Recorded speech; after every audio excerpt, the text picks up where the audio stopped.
Americans aren't born out of laying around on their asses.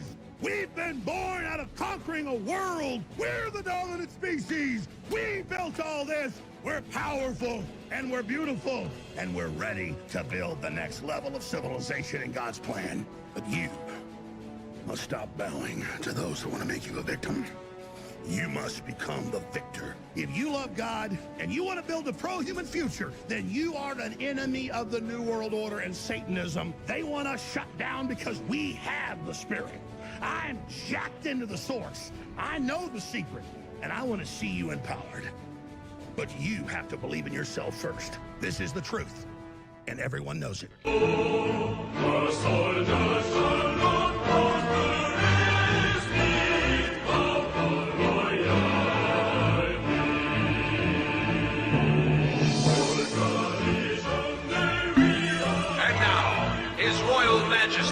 The 98th Emperor of the Holy Britannian Empire.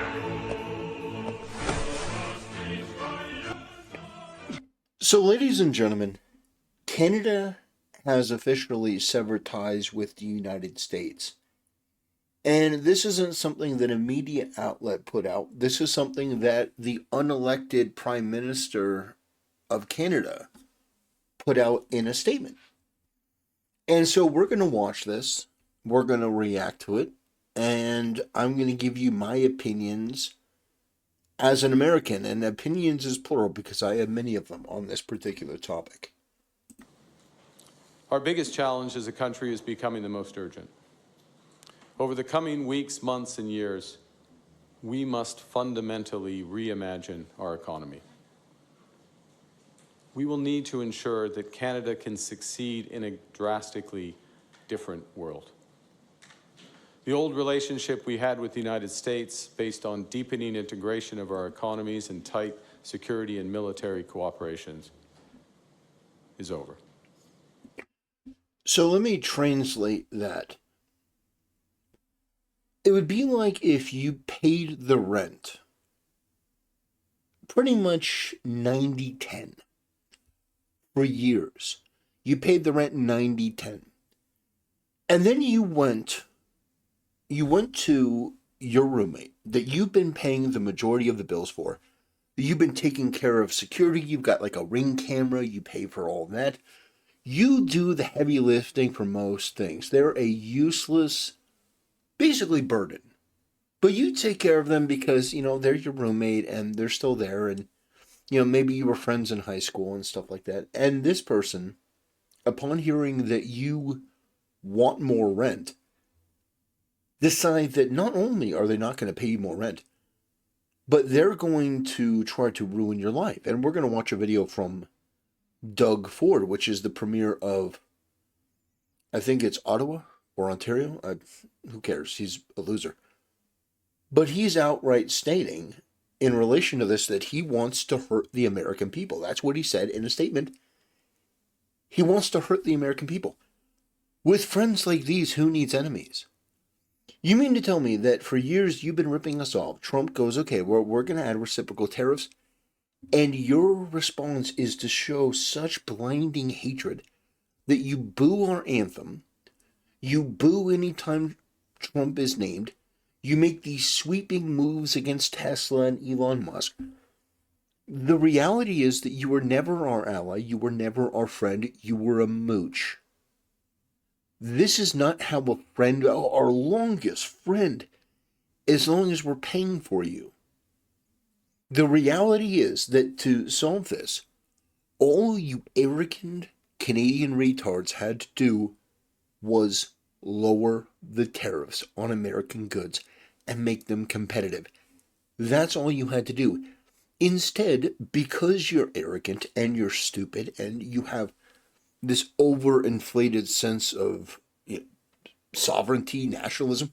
See, the thing is, if you had an ounce of the passion against, towards, your immigration problem that you did, in your hatred of Trump, you might actually get things done. But you're resentful towards Americans because we're better than you, and we know we're better than you, but we don't usually flaunt it.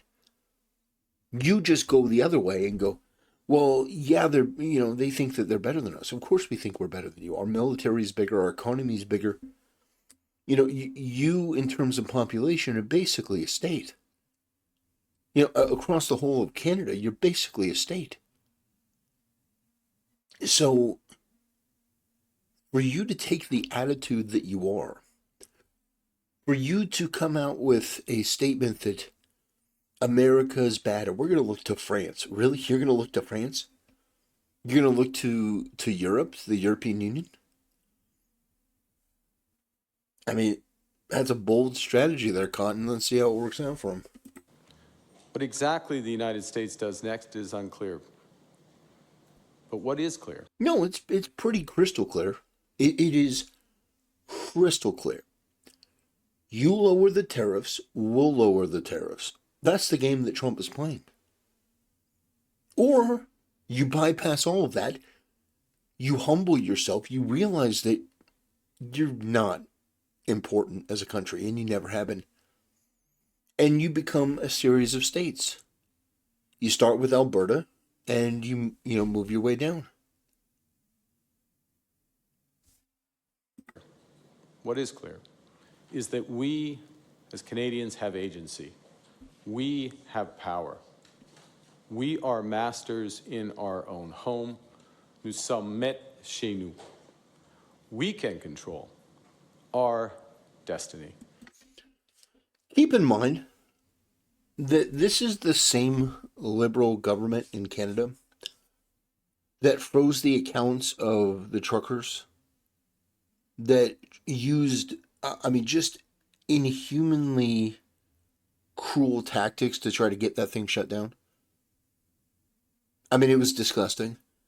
Remember lockdownerism during COVID? Taking a look at Canadians, this sort of soaring rhetoric, I don't know how you allow these people to get away with that. I don't know how you buy into that. That is outrageous. No.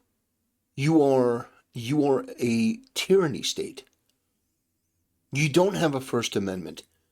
You have to live your life in a lie that, no, there's multiple genders. No, there's multiple sexes. No, we have to be inclusive and tolerant and all this bullshit. You live your life in a lie. You don't have the Second Amendment. You don't have the right to keep and bear arms. By the way, if you became a state, like if you became a series of states, all of you would get the protections that the Constitution affords any state.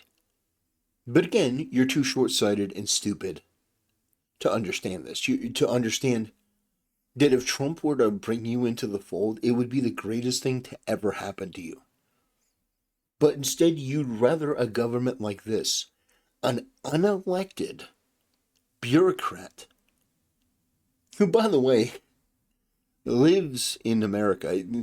All of the policies and all of the rhetoric that this guy is blowing out his ass, he's not going to live with the consequences. He's wealthy. He's gonna move to the U.S. He'll go to the Caymans. He'll go anywhere. This guy is not going to deal with the consequences of what he's doing here. And the fact is that all you had to do was come to the table with your hat in your hand and be like, look, we understand.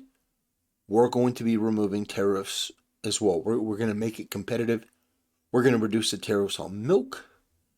We're going to reduce the tariffs on chicken and turkey. And we're basically going to come down on all these tariffs.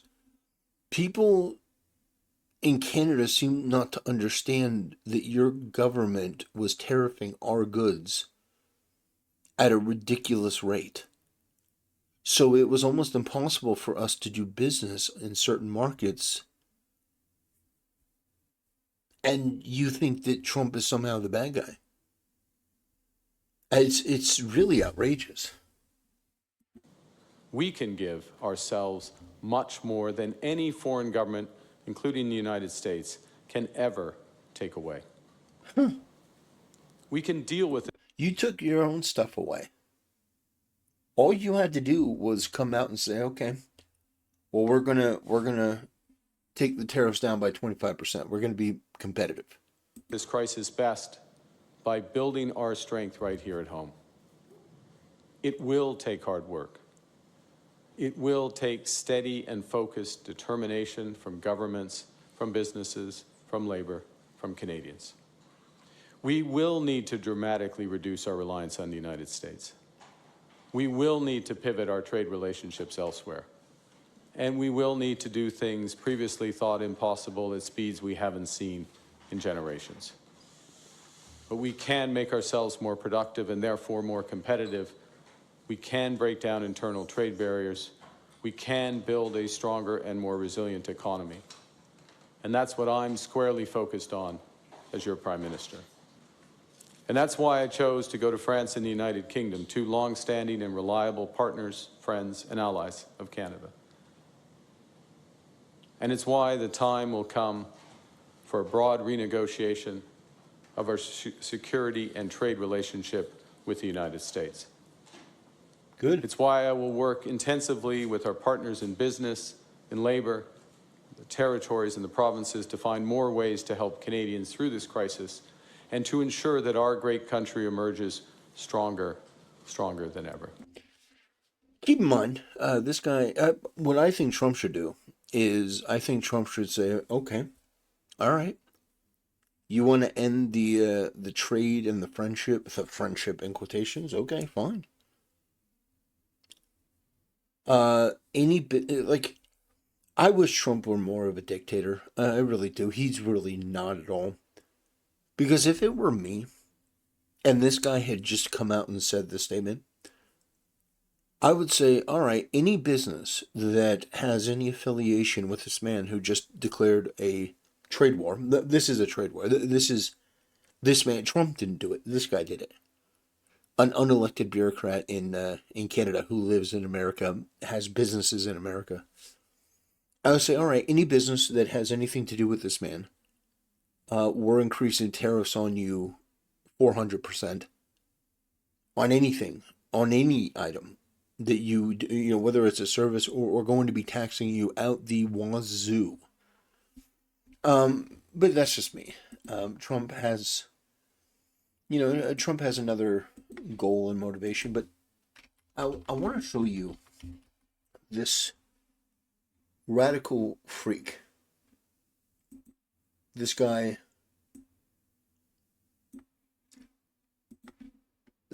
Doug Ford, he's the guy who says he wants to shut off energy to the United States. But I can assure you one thing, we're going to make sure that we inflict as much pain as possible to the American people without inflicting pain on the Canadian population. If I were Trump, I would play this in an ad over and over. This is a declaration of war.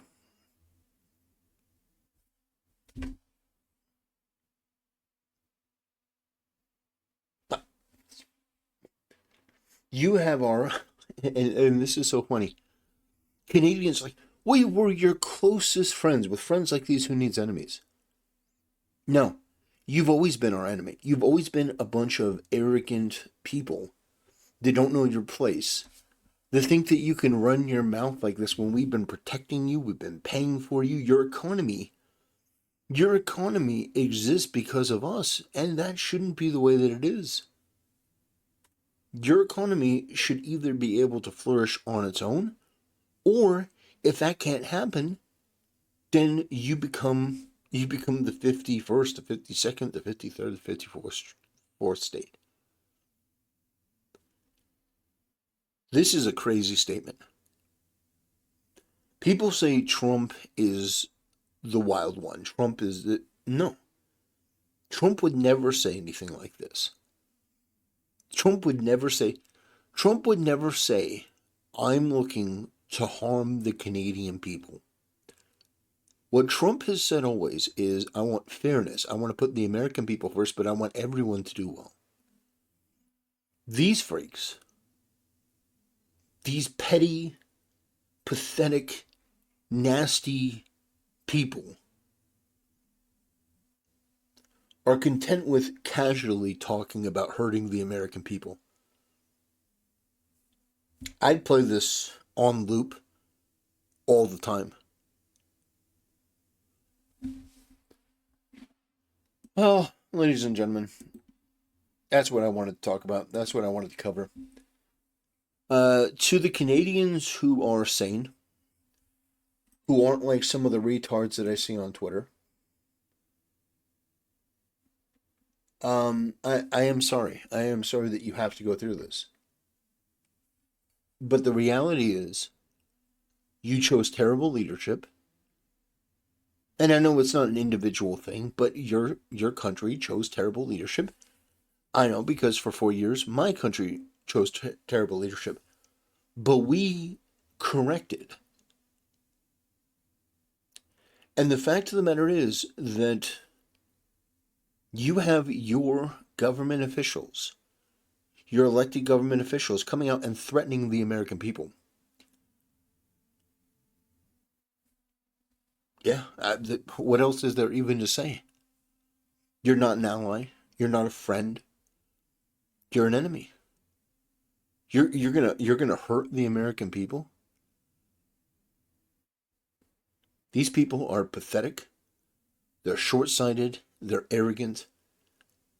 And there's absolutely nothing about what they're doing that's for the betterment of the Canadian people. Nothing. This is all ego. It's all posturing. And the fact is, you have a prime minister that was not elected. Now, if this guy gets elected, if the Canadian people come out to elect this guy,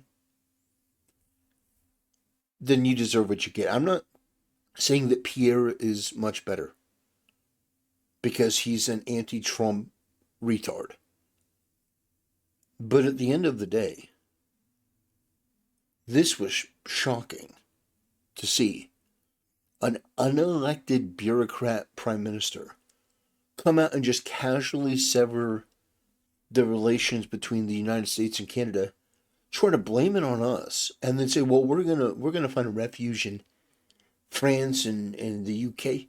France and the UK, what market do you think that they're gonna cover? What, you think there's all this growth in France and the UK? Like, holy shit, you have underestimated our position and grossly overestimated all the years. I don't understand how these people get elected. I really don't. It's shocking. It really is shocking. Anyway, ladies and gentlemen, thanks for watching. See you next time.